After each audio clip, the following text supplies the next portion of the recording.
नमस्कार मेरे प्यारे भाइयों और बहनों। मैं हार्दिक आपका तहे दिल से स्वागत करता हूँ हमारे इस यूट्यूब चैनल पर जिसका नाम है धर्मो रक्षणा। हमारे इस चैनल पर आपको सभी पुराणों की कथाएं और उनकी प्रचलित अध्यायों की जानकारी प्राप्त होगी।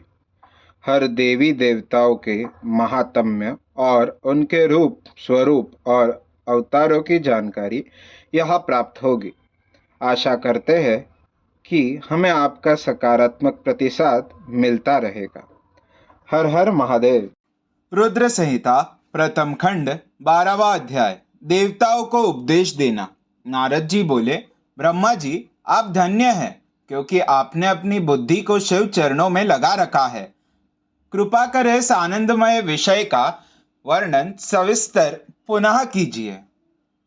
ब्रह्मा जी ने कहा, हे नारद, एक समय की बात है, मैंने सब ओर से देवताओं और ऋषियों को बुलाया और क्षीर सागर के तट पर भगवान विष्णु की स्तुति कर उन्हें प्रसन्न किया।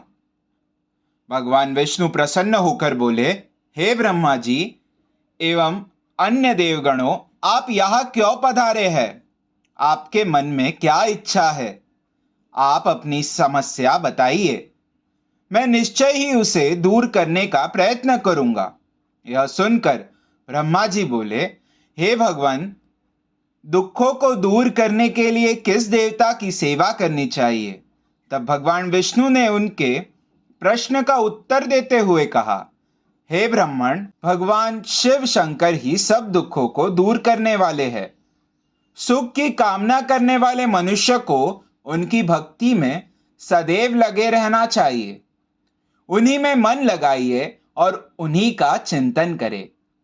जो मनुष्य शिव भक्ति में लीन रहता है, जिसके मन में वे विराजमान है, वह मनुष्य कभी दुखी नहीं हो सकता।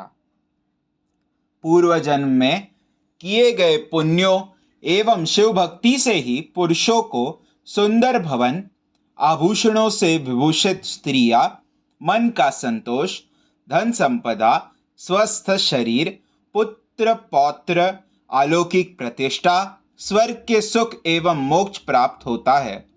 जो स्त्री या पुरुष प्रतिदिन भक्तिपूर्वक शिवलिंग की पूजा करता है, उसको हर जगह सफलता प्राप्त होती है। वह पापों के बंधन से छूट जाता है। ब्रह्मा जी एवं अन्य गणों ने भगवान विष्णु के उपदेश को ध्यानपूर्वक सुना। भगवान विष्णु को प्रणाम कर कामनाओं की पूर्ति हेतु उन्होंने शिवलिंग की प्रार्थना की। तब श्री विष्णु ने विश्वकर्मा को बुलाकर कहा, हे मुने, तुम मेरी आज्ञा से देवताओं के लिए शिवलिंगों का निर्माण करो। तब विश्वकर्मा ने मेरी और श्रीहरि की आज्ञा को मानते हुए देवताओं के लिए उनके अनुसार लिंगों का निर्माण कर उन्हें प्रदान किया। मुनिश्रेष्ठ नारद, सभी देवताओं को प्राप्त शिवलिंगों के विषय में सुनो। सभी देवता अपने द्वारा प्राप्त लिंग की पूजा उपासना करते हैं। पद्म पराग मणि का लिंग इंद्र को, सोने का कुबेर को, पुखराज का धर्मराज को, श्याम वर्ण का वरुण को, इंद्र नीलमणि का विष्णु को और ब्रह्मा जी हेमलय लिंग को प्राप्त कर उसका भक्ति पूर्वक पूजन करते हैं। इसी प्रकार विश्वदेव चांदी के लिंग की और वसुगण पीतल के बने लिंग की भक्ति करते हैं। पीतल का अश्विनी कुमारों को, स्फटिक का लक्ष्मी को, तांबे का आदित्य को और मोती का लिंग चंद्रमा को प्रदान किया गया है। वज्रलिंग ब्राह्मणों के लिए है व मिट्टी का लिंग ब्राह्मणों की स्त्रियों के लिए है।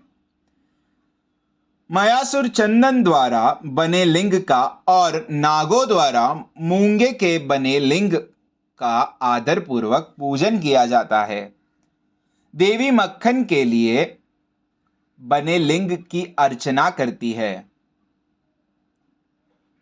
योगी जन भस्ममय लिंग की, यक्षगण दधि से निर्मित लिंग की, छाया देवी आटे के लिंग और ब्रह्मा पत्नी रत्नमय शिवलिंग की पूजा करती है।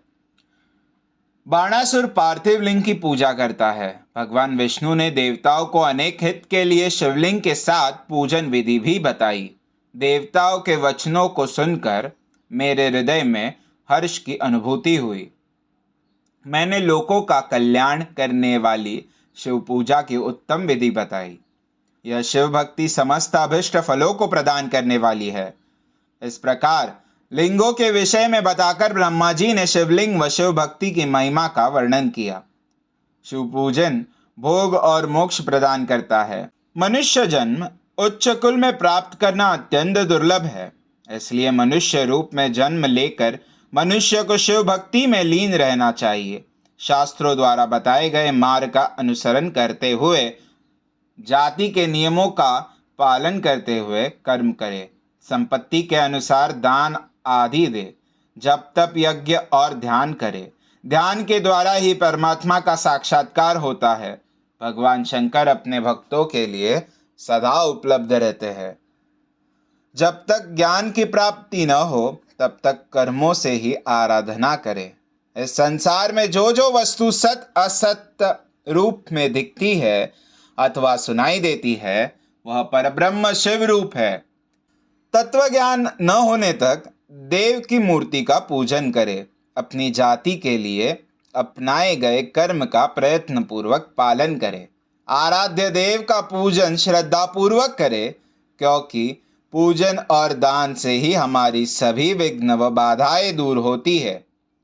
जिस प्रकार मैले कपड़े पर रंग अच्छे से नहीं चढ़ता परंतु साफ कपड़े पर अच्छी तरह से रंग चढ़ता है, उसी प्रकार देवताओं की पूजा अर्चना से मनुष्य का शरीर पूर्णतया निर्मल हो जाता है। उस पर ज्ञान का रंग चढ़ता है और वह भेदभाव आदि बंधनों से छूट जाता है। बंधनों से छूटने पर उसके सभी दुख दर्द समाप्त हो जाते हैं और मोह माया से मुक्त मनुष्य शिवपद प्राप्त कर लेता है। मनुष्य जब तक गृहस्थ आश्रम में रहे तब तक सभी देवताओं में श्रेष्ठ भगवान शंकर की मूर्ति का प्रेम पूर्वक पूजन करे।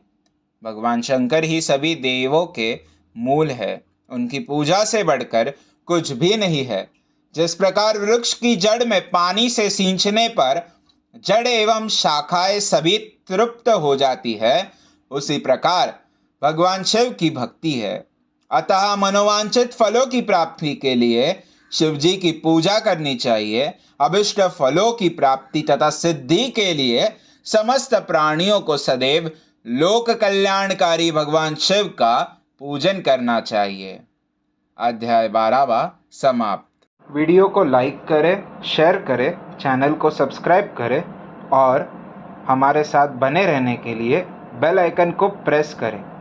हमारे सनातन संस्कृति की जानकारी के लिए और उनके साहित्यों की जानकारी को प्राप्त करने के लिए हमारे साथ बने रहिए इस चैनल पर, जिसका नाम है धर्मो रक्षणा। हर हर महादेव।